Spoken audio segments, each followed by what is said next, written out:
പ്രവിത, കൊടൈക്കനാൽ പോയിട്ടുണ്ടോ? കൊടൈക്കനാൽ പോയിട്ടില്ല, ഊട്ടി പോയിട്ടുണ്ട്. നന്നായിട്ട് അഭിനയിച്ചിട്ടുണ്ട് കേട്ടോ.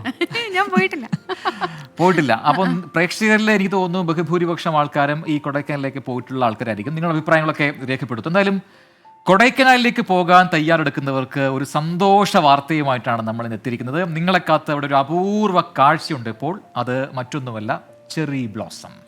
കാലാവസ്ഥാ മാറ്റത്തിന്റെ ആദ്യ സൂചനയാണ് ഈ ചെറി ബ്ലോസത്തിന്റെ വരവെന്നൊക്കെ പലരും പറയാനുണ്ട്. പക്ഷേ എന്നാലും കൊടൈക്കനാലിനെ സംബന്ധിച്ചത് ഭയങ്കര ഭംഗിയുള്ള ഒരു കാഴ്ചയാണ്. അതിങ്ങനെ പൂത്ത് നിൽക്കുകയാണ് ചെറി മരങ്ങൾ എന്നാണ് ചിലർ പറയുന്നത്. അത് ഭയങ്കര ഭംഗിയാണ്. ഞാൻ നേരിട്ട് പോയി കണ്ടിട്ടില്ല. അപ്പോൾ നമുക്ക് ഈ വിഷ്വലിൽ നമുക്കത് അതിന്റെ ഭംഗി ആസ്വദിക്കാം. യെസ്.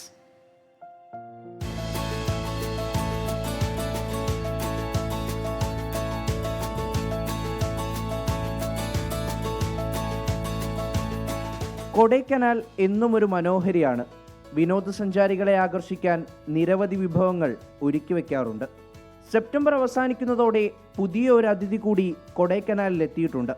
ജപ്പാന്റെ പ്രിയപ്പെട്ട ചെറി ബ്ലോസം പൂക്കൾ.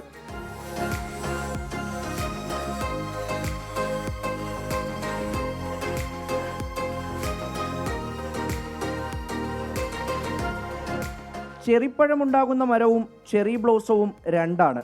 2 ആഴ്ചയോളം മാത്രമാണ് ചെറി ബ്ലോസം പൂക്കളുടെ ആയുസ്. പ്രൂണസ് ജനുസിൽ പെടുന്ന വൃക്ഷങ്ങളുടെ പുഷ്പമാണിത്. ജപ്പാനിൽ കണ്ടുവരുന്ന പ്രൂനസ് സെറുലാറ്റയാണ് ഏറ്റവും അറിയപ്പെടുന്ന ഇനം. ഇതിനെ സാക്കുറ എന്നാണ് ജപ്പാനിൽ പറയുന്നത്. ആലങ്കാരിക പുഷ്പമായിട്ടാണ് സാക്കുറയെ ഉപയോഗിക്കുന്നത്. സാധാരണ ചെറി പുഷ്പത്തിൻ്റെ നിറമല്ല ചെറി ബ്ലോസം പൂക്കൾക്ക്.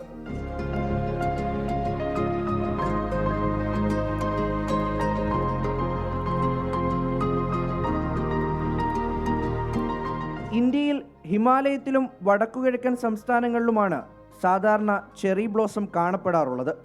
എന്തായാലും അടുത്ത 2 ആഴ്ച കൊടൈക്കനാലിലെത്തുന്നവർക്ക് ഈ ദൃശ്യഭംഗി ആസ്വദിക്കാം. 24 ചെന്നൈ.